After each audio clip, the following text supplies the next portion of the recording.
Well, cool. So, I suppose,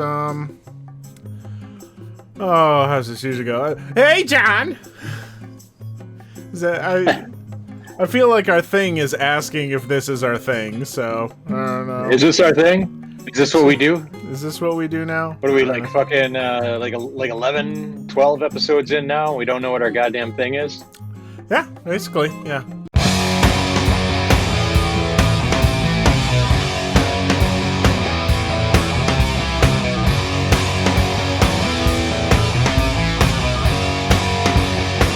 I noticed with quarantine, your stash has turned into like full thing. The stash is. I can. Do you know how long it would take me to grow that? Like it would take me fucking like 3 years. 3 years. Dude, I got this right here. This took 4 days, and you can't even see it. Are we talking about cartoons today? Like manly men with the pimples? manliest men. Hey, you know what? At least we're not fucking talking about anime, which we've done more times than I would have thought in how few of episodes we've had. Yeah. That's strangely my fault too, isn't it? A lot of it, yeah. Right? It really is. John, are you a fan of Rick and Morty, despite how just toxic and obnoxious the community for it has gotten? And by has gotten, I mean has been since fucking season 1. Yeah. I don't like to talk about how much I like Rick and Morty just for that reason. I will say, just for, the few people that are watching, that I fucking love Rick and Morty. Like, it's a genius show. It's a legitimately brilliant show.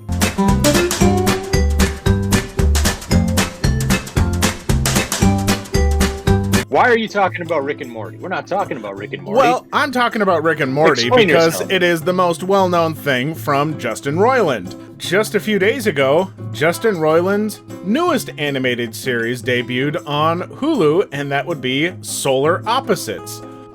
It does share some stuff in common as far as humor. You can definitely tell it's Justin Roiland, pouring a lot of his style of humor into this. It's almost more of Justin Roiland's take on a sitcom.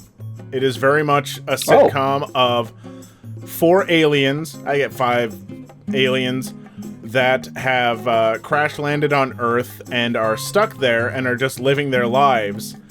And they're just openly alien and stuff, so it's not like you normally, there have been, I can't say how many different things have had like, oh, it's an alien on Earth, but they have to hide who they are. Wacky hijinks. Yeah. These guys, like, their ship is noticeably crashed into the top of their house, and literally one of the episodes has the homeowners association asking them, all places with noticeable spacecraft must have it painted to match the siding. Literally something that you might think is a throwaway joke in the first episode becomes not just an ongoing B-plot, but literally for one episode is the main plot. And it just, builds into this thing that's simultaneously ridiculous, but when it was the main plot and I was watching the episode, I never felt like, fucking, you guys only got, 8 episodes. Why are you wasting one whole episode on this weird side story? I was fucking invested, and I'm like, I want to see what happens. This is great. And it's great. There are 4 kind of main characters. The 2 adults are Corvo and Terry, voiced by Justin Roiland as Corvo, who's kind of the no-nonsense, serious guy who probably understands humans the least. Terry is voiced by Thomas Middleditch, and he's a fucker who doesn't do his job for shit and just wants to have fun and live on Earth and, fit in with society, and he's, binge watching movies and all that kind of stuff. And then there are the 2 kids, Yumyalak and Jessie. And Jessie chose to be a girl and is just trying to be a cool girl and fit in. And Yumyalak is kind of this nerdy outcast boy who has issues with a temper and thinking humans are fucking stupid. But yeah, I mean, you get a lot of the Rick and Morty, like, gross out and gory kind of humor where it's like people are just, you know, oops, oh, we accidentally, you know, just shot a laser through this guy's skull or something like that, you know. So you get a lot of that humor, but it's neat that there is this, both a sitcom element where they're dealing with sitcom problems in a very Justin Roiland way, and then there are these nice built-in kind of overarching narratives that slowly grow episode by episode. Nice. So let me ask you this: appropriateness. Where does this fall? Does this fall on the same level of like Rick and Morty, or is this more like Bob's Burgers? Very much Rick and Morty. Possibly even. There were times where I almost questioned if this maybe wasn't even just a little slightly further than Rick and Morty, just because this is on a streaming-only platform. Okay.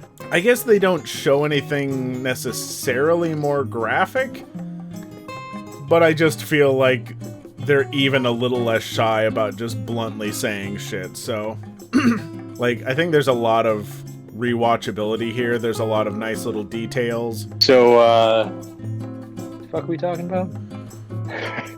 What's the show called? Solar Opposites. Solar Opposites, that's what it's called. Yeah, it's a fucking second week in a row that I've got to rave about Thomas Middleditch, because he's the voice of Terry, and he was, you know, one of the two people of Middleditch and Schwartz from before, so fucking woo! Moving along! So, Klaus. Yes?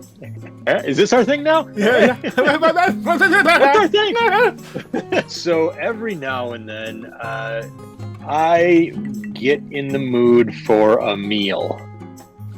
And not just candy.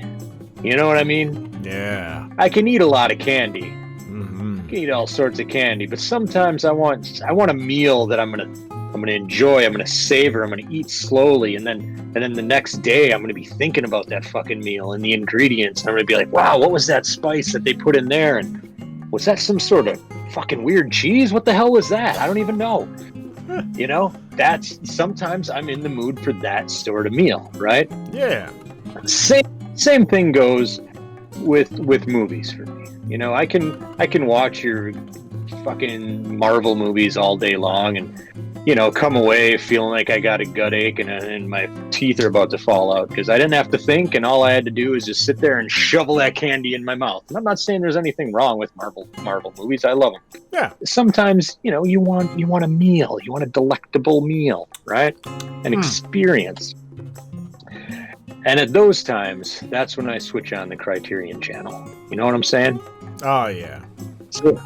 So the Criterion channel was born out of the ashes of Filmstruck, which was run by Warner Brothers and Turner Classic Movies, and in cooperation with Criterion.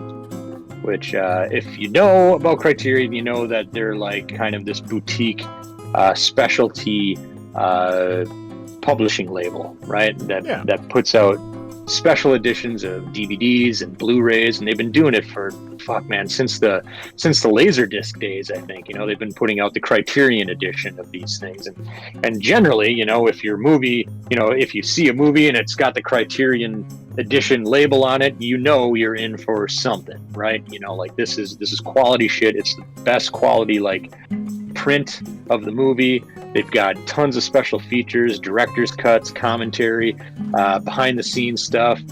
They bring in special like film critics and sometimes filmmakers to talk about these movies and how much they love them and why they're important and all this stuff. So, but when I heard about the Criterion channel, I signed up right away. Because I've been buying Criterion edition movies for, you know, I don't know, 20 years, man. It's been a long time. I've got a giant shelf just full of Criterion edition movies, and I love what they do. I love their whole, what they stand for, you know, their mission. Criterion channel has been live for a year. I've been a member for a year, and I love it. every time I'm just like, you know what, I need to sit down and watch a movie that, you know, I just want to sink my teeth into. I just want to sit back and watch and experience. I flip on Criterion Channel. And it's also like, these are movies that I know my wife, my kids, they have zero interest in. So it's kind of my time, right? Yeah. Criterion Channel is my time. So in that time, I've sound seen like such dozens. a dad. I know. Get away from me, you little shits. I'm going to go watch a French musical. Now you sound like a weird Dad's dad. time. It's Dad's time. So in that time, I've seen dozens of movies that, and it's one of those things where I don't even bother making a queue. Like, you know, in Netflix, you make your queue, and you know your Hulu list. You got your movies that you put on your list to remind yourself to watch these later. Yeah. Whenever I go into Criterion, I'm just like, I want to watch that one. So I don't even bother. I'm just like, fuck it. I'm gonna just see what they got on today, and I'm gonna watch it. But rarely have I been like, wow, well, that wasn't my fucking cup of tea. I didn't like that at all. So I just wanted to talk a little bit about some of the stuff found on Criterion and encourage people who may watch our humble little show to maybe broaden the horizons of their streaming experiences. You know what I'm saying? Oh, yeah. You know, I mean, there's great shit on Netflix. There's great stuff on Hulu. There's great stuff on HBO. But, you know, maybe expand a little bit into the world of Criterion. Maybe watch some French musicals, you uncultured fucks. I mean, so I will say that during, the introductory phase before they rolled it out to everybody, I watched this movie, Klaus, called The Umbrellas of Cherbourg.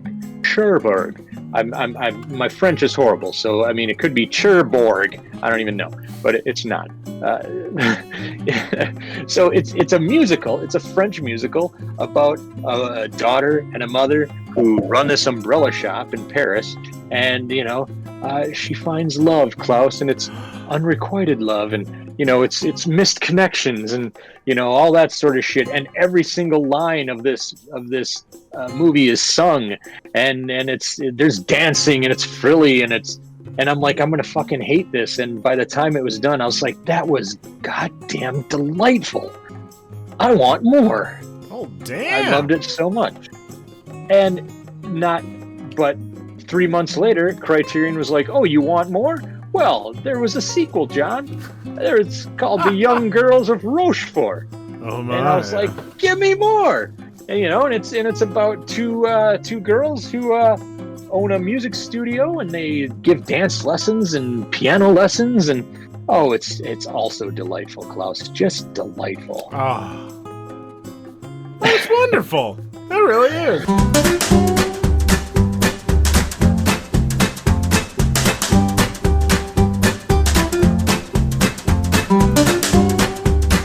It's just great. If you want to take your movie appreciation a little higher, you can't go wrong with Criterion.